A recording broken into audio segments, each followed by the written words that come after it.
Months of rumour and speculation all come to an end today as we return to racing for the opening event of what promises to be an enthralling season.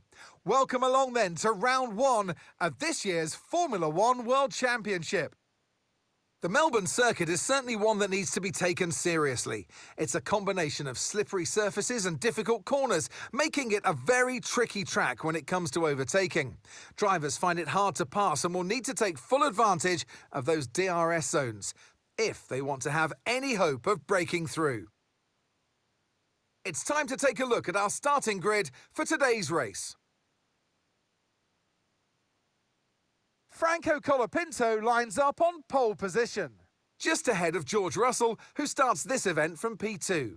Looking at the rest of today's grid, we have Norris, Verstappen, Yuki Tsunoda and Leclerc, Hamilton, Sainz, Albon and Andrea Kimi Antonelli, Piastri, Bortoletto, Ollie Behrman and Lawson, Stroll, Hadja, Paul Aaron and Nico Hulkenberg, Doohan, Maloney, Ocon and Pepe Marti rounds off the grid. Now it's almost time for lights out, so let's go down to the track. And alongside me in the commentary... Into a win today. Go out there and get it. Hello everyone, welcome to the season opener for MyTeam Season 2. We're here in Australia. I thought I might do some voiceover commentary to see. I just bought a microphone just to see how it works, how it sounds. I mean, it would be.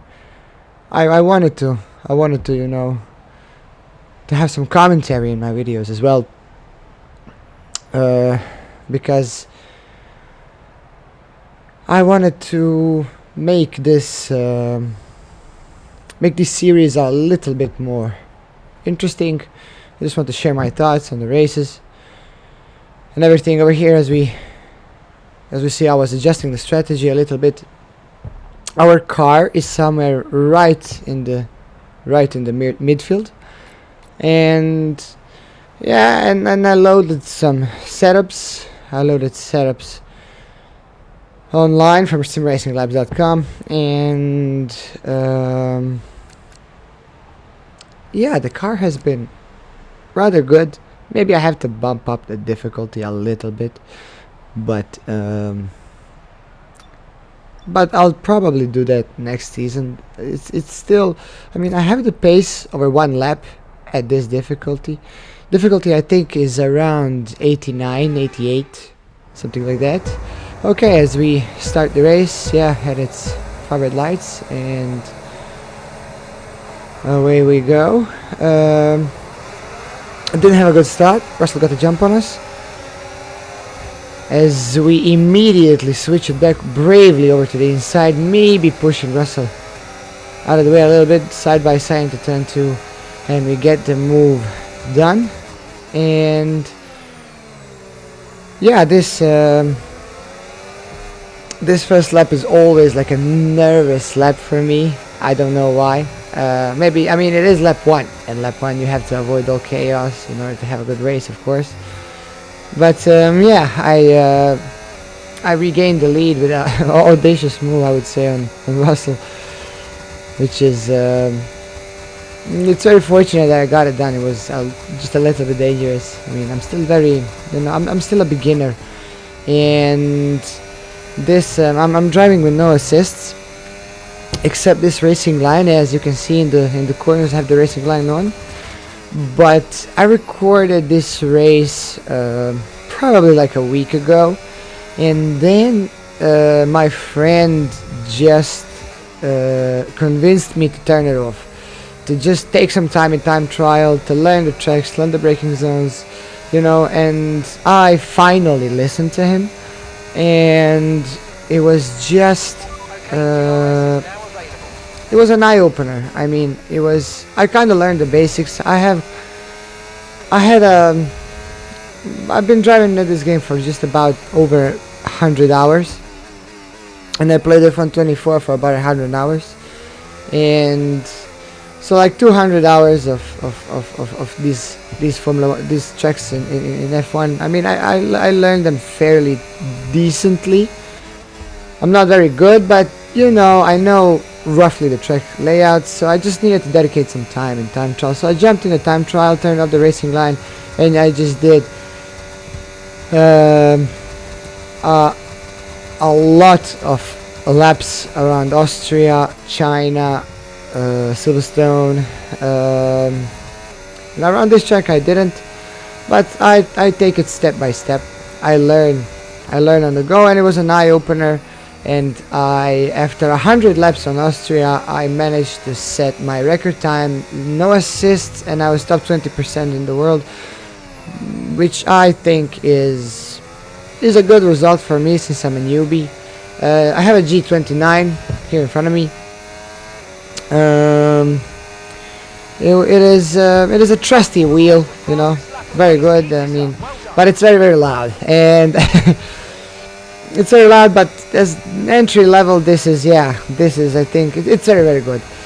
I'm satisfied with it. When I learn how to drive a bit better, I will probably do an upgrade to a direct drive wheel, which I made some research about it. Maybe some Fanatec wheel, which is obviously the go-to. They are the biggest brand, but there's also Moza Racing. There's also, you know, I'm a bit limited because I'm driving on PlayStation 5. So yeah, SimLab and other smaller sim racing gear studios that they make it exclusively for PC, I believe. Yeah, well, from what I've learned around these setups, that compatibility is everything.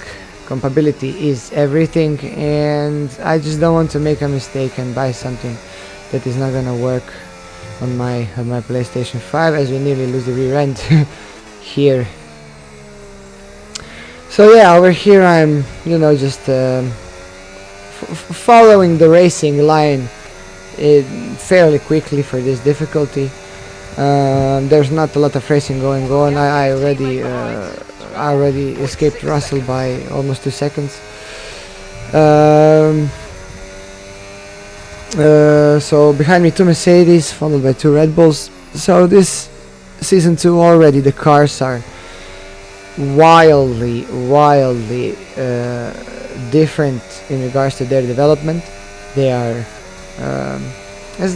from what I've seen, this MyTeam, as you play more and more seasons, it becomes more and more boring for people to drive, because everything just becomes very predictable, the teams and their development and stuff. But I don't know, I'm still very new to this. I still have a lot to explore, a lot to learn, and I'm very open. I'm very proud actually of my progress, what I've learned so far, and I progressed very quickly. I mean, only months ago I was driving with all of the assists, and now I'm without any assists. As I said, this race that you are currently watching is my last race with the racing line, so that is my final assist that I managed to turn off, and it's a wildly different experience. You just have to rely on you have to look around for once. You just don't look at the line in front of you. So I had many issues with this racing line. Like in a quali lap, it was okay. I was able to set good times, but in the race, when I was racing other people, it would always distract me. And when I was following someone, I didn't see the racing line when I was following someone, so I would always miss the braking point. And then I realized, yeah, I'm relying on it too much. I just have to, you know, go out and just learn how to drive, which I'm currently doing. All of my next races are going to be without the racing line, without any assists. I will, I'll probably be a bit slower than I am here, but it's okay. I mean, I'm still learning. I'm still, I'm still a beginner in this. I'm not racing competitively. I'm just having fun. And I chose to do this start the sim racing channel and stuff because I love it and I want to share it, and of course you can feel free to if you like what you're seeing or like what you're hearing, you can give me a thumbs up, or even if you are crazy enough to like this a lot, you can subscribe. I would really appreciate it. But for me, it's most important that I just share my joy with others, and to make some connections with people, interact with people with similar interests as me, such as sim racing, yes. And yeah, feel free to give me any tips, beginner tips, maybe on how can I get even faster in this game. Yeah, as I said, I'm still a newbie.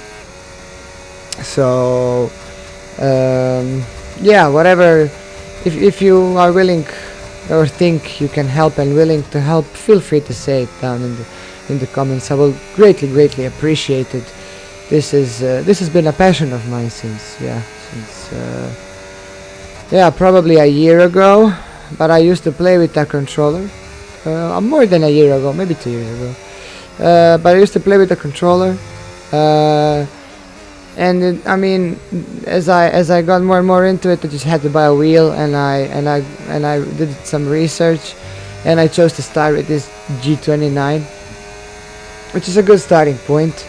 I have it on I bought a wheel stand, foldable wheel stand, so I have this setup, and I put my cozy setup in my living room, and just living my best life with this. Yeah, I mean, passionate F1 fan, watched all the races and everything. It's just, I won't talk about any of the races in case you haven't seen them. I don't want to spoil it. I mean, probably social media already done it for me, but regardless, unfortunately I am a Ferrari fan. So yes, I suffer from chronic depression because of that. And I just read some news online that just rumors, but it's still very unsettling to hear it, that Leclerc might leave Ferrari for Aston Martin in 2027. But it's all just rumors, I know. I mean, they are rumoring about Christian Horner coming to the team, that team as well. But it's just, in one way, Charles Leclerc is my favorite driver, so I kind of feel bad for him. I mean, Ferrari have failed him. I think they just failed him. And I think maybe if he feels like it, of course he should test some other waters. But I really wanted to see him as a world champion in Ferrari, yeah, and I still do. So yeah, this race was quite boring actually. Yeah, I got pole position. I escaped Russell by quite a big margin. But yeah, the pit stop is gonna come very soon. So I turned off all of the assists, which means as we see, the tire wear is decent.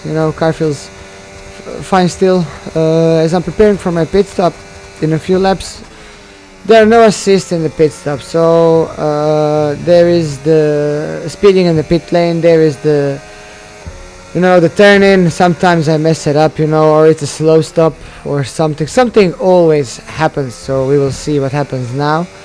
I'm comfortably in the lead. Mercedes is by far the best car on the grid. So this is a bit unrealistic. I may have to bump up the AI difficulty a little bit, because I wish to work on my racecraft, not just be first every single race. I mean, the past season in MyTeam, the first season in MyTeam, we started with no resources. We started basically with nothing, no car development, nothing. Maybe with some cash, only with a small amount of cash. And it was a very, very challenging season. I finished. I managed to get over 100 points, but it was a very difficult season. A lot of DNFs, because I'm still struggling a little bit with consistency in the race. I tend to make really, really dumb mistakes. really dumb mistakes, and I have this bad habit of being too hasty and doing so, you know, low IQ things in the race. It's just very embarrassing, you know. It's just, and it's a skill issue as well. It's a skill issue as well, I would say. but that's fine. I mean, I just like being honest with myself, and I'm having fun in it all. I don't have to win races to have fun. I have fun driving. I have fun improving. I have fun connecting with other people. You know, talking about how to become better. Actually working on my skills. I just love the process. It makes me very happy, and I love sharing it with other people. And yeah, I mean, it's just you know, it's been a very good second half of the past season. A very good second half, but the first half I mean, throughout the year I had 6 DNFs, and I was just I had this really big issue with the braking points when I'm following someone. It's just, you know, I made just a bunch of rookie mistakes, and I finished outside the points many times, and I managed to win one race because of this strategy. In Monza, it was just a strategy choice. It was like 30 laps in Monza, and everybody pitted, and the rain was forecast on the last 5 or 6 laps. I just stayed out on hards, and everybody pitted, and I just chose to stay out. And then I finished just ahead of everybody else because I had an entire pit stop advantage. Everybody has to switch. Everybody had two stop, and I did a 1 stop. Okay, so this pit stop is looking nice. And yeah, of course we had an issue, and George Russell was ahead of us. And as we move out of the pit lane, I just did this, which is, I think, one of the worst things that you could possibly do on a pit lane exit. I crossed the white line, and I just ruined my race. I could have finished on the podium easily on the podium. Maybe not that easily, but yeah, I had a very good chance, and I had a podium. But no, I had to just run into Russell. I don't even know why I did this, to be honest. It's just, you know, I lack so many things. I lack skills in every single racing, like every single aspect. I lack skills. I like composure. I like skills. I like racecraft. I like everything over here as I run off into the grass. So yeah, Russell is just already almost 2 seconds ahead of me. I have damage, and I chose not to pit. Or of course I lost a lot of pace because I had damage. I just basically ruined my own race for no reason. It was just such a clumsy move. But yeah, I mean, you live, you learn. I chose not to pit. I chose not to pit, and it was I think the better choice, because if I had pitted, I maybe would have had the pace to get maybe P10, maybe, but highly unlikely. There's not enough laps to compete like for the top 5, I believe. I don't have that kind of pace yet. But yeah, I mean, I was thinking about pitting here. As you can see, I had quite a bit of damage. It's not red, but you know, it's not too far off, as I lose a lot of pace. So Russell is already 2.5 seconds ahead of me. So I just basically threw the race win away. Okay, yeah, I did have that pit stop error, but maybe I could have picked Russell off on the outlap. Maybe, who knows? But this way I just sealed my fate, and I had to just defend like crazy, as Lando Norris was closing in pretty quickly behind me. And yeah, I mean, as I said, you live, you learn. As far as other aspects of my sim racing journey goes, I learned some really valuable things from online racing. That just I've realized that I really love racing with other people, but just this game has a lot of issues with the biggest issue for me is what really ruins the online experience with me for me is that it's not a there is no strict and consistent and reliable penalty system. So, which means online races are very chaotic. Everybody is driving very dirty, and it just ruins the fun, because it takes two to race against each other. It takes everyone to make a good race. So yeah, I really hope in this next DLC for F1 26 that they may update the penalty system, which I think is highly unlikely. I think they're just gonna get new cars and new teams. Yeah, as we get attacked by Lando here in the straight, and yeah, we survive. We live to fight another day, but not for very long. He is bound to overtake me. So maybe the wiser choice would have been for me here to let him go and maybe stay in the DRS for at least one lap. Maybe that would have made a difference, but I don't think so. He's just much faster than me in that Mercedes. But yeah, as I was saying, I think they'll just update the car for the DLC, cars and teams for the DLC. I don't think they will update the online to make online racing more enjoyable for the general, for everybody.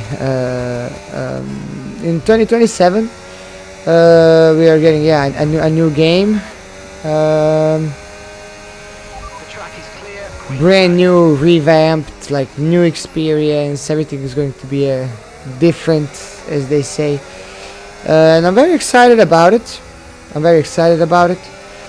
I think they made a good move. Because 2026 there is a big regulation overhaul, big regulation change, as we all know, and then in the real F1, teams don't know how cars will behave. As I get attacked again by Lando Norris, and a bit of contact, but I just decided to let him go, not fight it. He's just that much faster. I don't want to DNF here. He's just I had to let him go. As I was saying, the teams are not really sure how cars will behave until they see it, until the season starts, and maybe some testing is done on the real track without the simulator.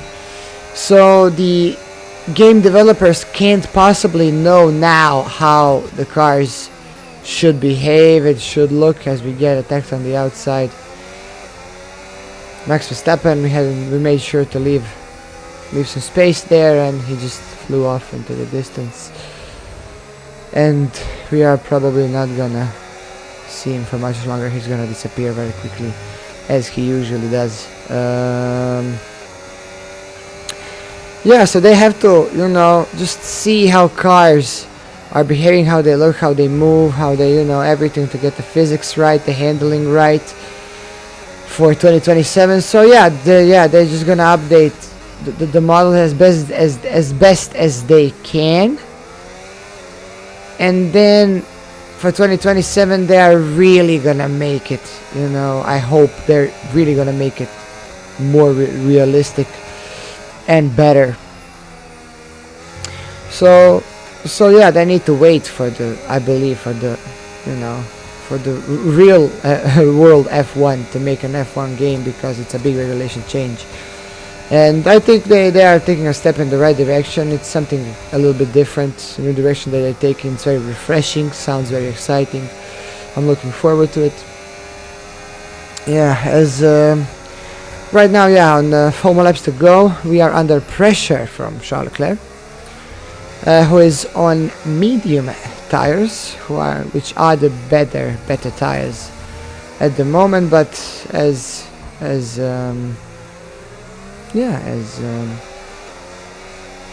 that doesn't really matter, because I made a mistake and he just overtook me. And yeah, there been some roster changes this season. Charles Leclerc finally left Ferrari in this MyTeam career mode. Yeah, in this simulation, he left Ferrari to McLaren. Lando Norris, of course, drives with George Russell in Mercedes.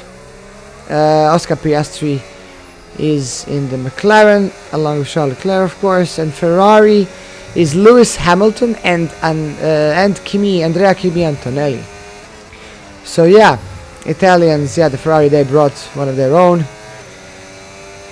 to the team, yeah, signing new young talent. But yeah, so Mercedes dropped him after a year. So yeah, but the Mercedes is the team to beat this season, I believe, in the game. In this MyTeam simulation, I think Mercedes is the team to beat. They have by far the best car, and they have the best driver pairing. I think they will easily take the constructors. Yuki in the simulation here in the game is in this instance of the simulation. It is my career, MyTeam save. He is not particularly good in that Red Bull car, even though it's the second best car on the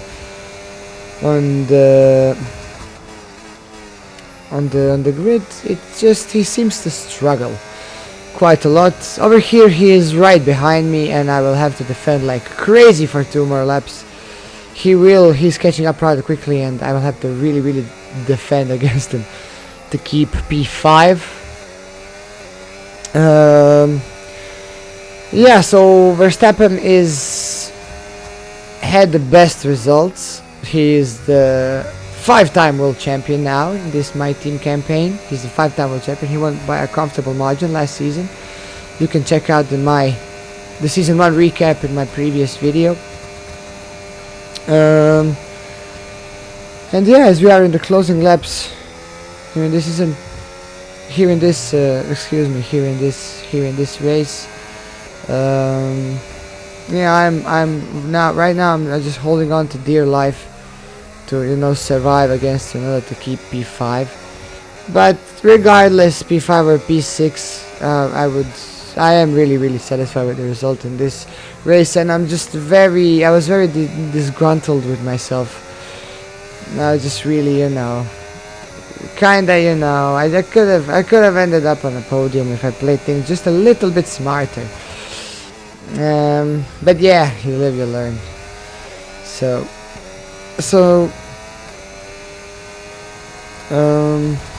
yeah, as Yuki is right now dancing around the DRS. Yeah, he is in the DRS now, and now it's going to be on the penultimate lap is going to be a defensive drive, like the peak of defensive driving that I have to give it everything to stay ahead as he catches up here in this long straight. Yeah, turn this fast chicane, I managed to get away a little bit, but still it is a struggle against Yuki now in a much faster car. But yeah, it was going very well. It turned into a defensive drive after that mistake. I chose not to pit, and it was as we wobble around the track. It was a subpar performance. We really had to get off the racing line here to defend against Yuki. which was really, yeah, you can just see how dependent I am on this racing line. You know, I really now realize that I really am. I don't tend to deviate from the racing. I follow it even though I'm not pushing the car on the limit. The car sometimes doesn't naturally go to the outside curb when I exit the corner. I move it there just to follow the racing line, and that is wrong, and I'm losing a lot of pace there. There's a lot more pace to find. Yeah, so I did realize that, and then I jumped to the time trial and turned off the racing line, just drove, and it was really fun to push myself to my limits, to find time wherever I can, to find the braking zones, to find everything. And it's just, I know the cars are different, much different in my team, in career modes and in the time trial modes, but I just wanted to learn the tracks. I learned the cars much quicker. As Lando Norris says, the fastest lap of the race. Alright, as we managed to defend against Yuki, we finished P5. And that's the end of the race. We'll see you in Parc Fermé. It was a, as I said, subpar performance. I finished P5. It was good points at the start of the race, but I could have had a better result if I played it just a little bit smarter. Here's the checkered flag. Here's our winner by George. And yeah, Russell wins. George Russell wins the race, and he is probably the championship favorite in my opinion for this year.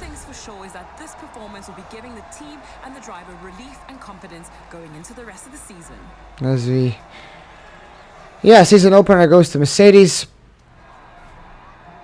I think him and Lando will fight against each other this season for the championship alongside Max. So this is I think realistically the top three this season.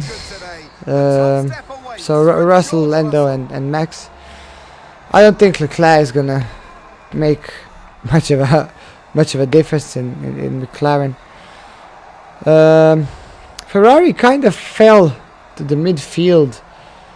You know, he's the fourth best team on the grid now, I believe, here in this campaign. So yeah, I mean, yeah, it's the race is over. I didn't DNF. I'm happy. I learned a lot. I learned that I finally decided to turn off the late racing now, which is good. 10 points on the board. Very good. And yeah, as Max ends up in P3, Leclerc in P4, Yuki 6, Piastri, Lewis, Sainz, Andrea Kimi Antonelli P11 outside the points in a Ferrari.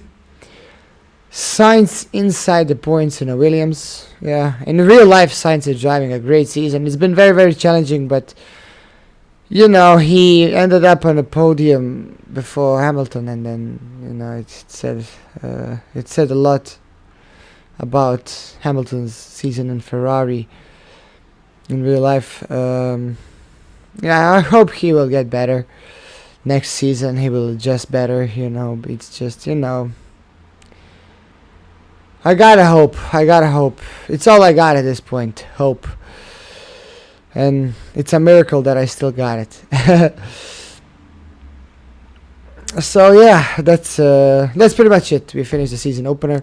It's a thank you guys so much for watching. I will be seeing you in the next episode. If you like this, if you like what you're hearing, what you're seeing, hit that thumbs up button. Maybe even subscribe. And of course, leave a comment. What do you think about this? In general, what do you think about this race? What I could do better? What was I good about? And yeah. Again, thank you guys so much, and see you guys in China, I believe. Yeah. Thank you very much, and see you.